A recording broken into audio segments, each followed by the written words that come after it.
ازاي بعد ما افهم الناس اتكيف مع وضعهم، علشان مش لا سمح الله ان انا منافق ولا الكلام ده، ملوش دعوه بالنفاق. انا لما تتعلم الموضوع ده هتعرف ان كل بني ادم مفتاحه طريقه معينه في الكلام، بس لا بغير محتوى ولا بكذب ولا بنافق ولا اي حاجه، هو نفس الموضوع بس طريقه عرضه مختلفه ما بين واحد والتاني والتالت. فلو رحت مثلا تبيع، كلكم شفتوا الفيلم ده صح؟ لو رحت تبيع، او جاي لك الراجل اللي هو ده، كان مش فاكر اسمه في الفيلم بس هو اللي كان عامل الخليجي، عارفينه؟ كلكم عارفين الفيلم. وسوما العاشق، والكبير خط الصعيد، والراجل اللي هو بهيج، الدكتور بهيج. تفتكر الاربعه دول لو انت قاعد قدامهم عايز تبيع لهم، هل هتبيع لهم بنفس الطريقه، ولا الناس دي كل واحد فيهم غير التاني خالص؟ ما انا لازم افهم بقى الناس دي انا اغير طريقتي مع كل واحد على اساس ايه؟ يعني عامل بهيج ازاي، وعامل الكبير ازاي، وعامل الخليجي ازاي، وعامل سوما العاشق ازاي؟ ايه اكتر حاجه كانت مميزه في سوما العاشق؟ انه طيب وحساس، برافو عليك. وايه اكتر حاجه مميزه في الخليجي؟ والعشوائيه، ومادي وماديات، بيصرف وبيرمي ولابس الوان غريبه، ولبس صح باروك غريبه والوان غريبه وشكل غريب، في حاجه كده مش مظبوطه. اللي كان اكتر حاجه بتميز الكبير؟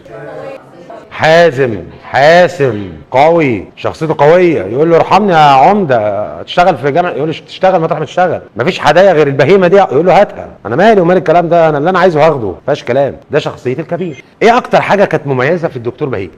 مثقف ماشي، بس في شخصيته السوشيال ستايل، معناه ازاي ان واحد بيتعامل مع الناس اللي حواليه. الدكتور بهيج كان يميل للعزله والانطوائيه، ولا منفتح مع الناس والعلاقه؟ بيميل للكلام مع الناس اللي حواليه، ولا للتفكير الداخلي جواه وجوه دماغه والكلام ده؟ كان قوي وحماسي وبيتنطط ويحرك، ولا هادي في حركاته وفي لغه الجسد بتاعته؟ كان عشوائي وماشي، ولا كان منظم وماشي بطريقه كده ايه، مسيستم حياته بسيستم كده؟ الله، يعني الاربعه غير بعض، مختلفين. على علمك الاربعه دول شبه كل العملاء اللي احنا بنقابلهم. الشيخ بدوي طبعا ما شافش الفيلم ده، متوقع. تعال خلي بالك، احنا السيشن اللي جاي ده كله افلام، ده هنشغل مشاهد دلوقتي.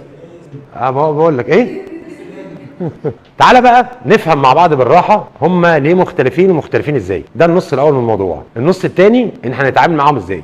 عشان تفهم ان الناس مختلفه ليه، الواحد وهو بيتعامل سوشيالي مع الناس، اجتماعيا مع ماجوريتي من المجتمع، بياخد نمط من اربعه. تقسم على ايه؟ على حسب الانماط دي، على حسب ايه؟ على حسب حاجتين مهمين جدا، زي ما اقول الطوال والقصيرين، الستات والرجاله. انا عندي حاجتين عايز اقولهم. عندي حاجه اسمها assertiveness، اسمها الحسم، وحاجه اسمها responsiveness، او درجه استعمال المشاعر، اللي هو ردود افعاله عامله ازاي مع الناس. بلاش نجعلص الكلام، بدل كلمه assertiveness والحسم والكلام ده هنسميها القوه، الباور.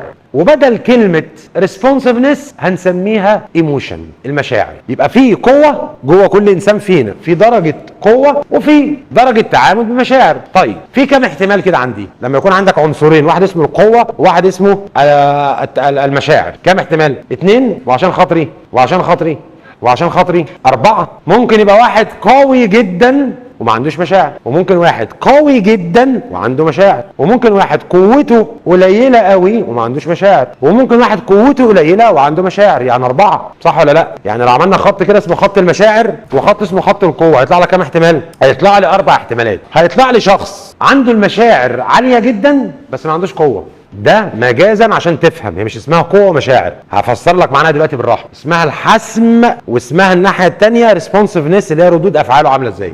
ابقى ابسطها لك عشان تفهمها. فعندك واحد يتعامل كانسانيات بالمشاعر قوي وما عندوش اي نوع من انواع الحسم اللي هي القوه دي، ده هنسميه الشخص الودود. عكسه 180 درجه مين؟ اللي هو قوي جدا بس ما عندوش اي نوع من انواع المشاعر. يبقى في 2 عكس بعض هم خالص. بس احتمال تلاقي واحد قوي جدا وحاسم جدا وبرضه عنده مشاعر عاليه، ده اسمه ايه؟ المعبر، اكسبريسيف. وممكن تلاقيه عكسه تماما، اللي هو ولا معبر ولا عنده مشاعر ولا عنده قوه. يبقى انا عندي كام احتمال؟ 4.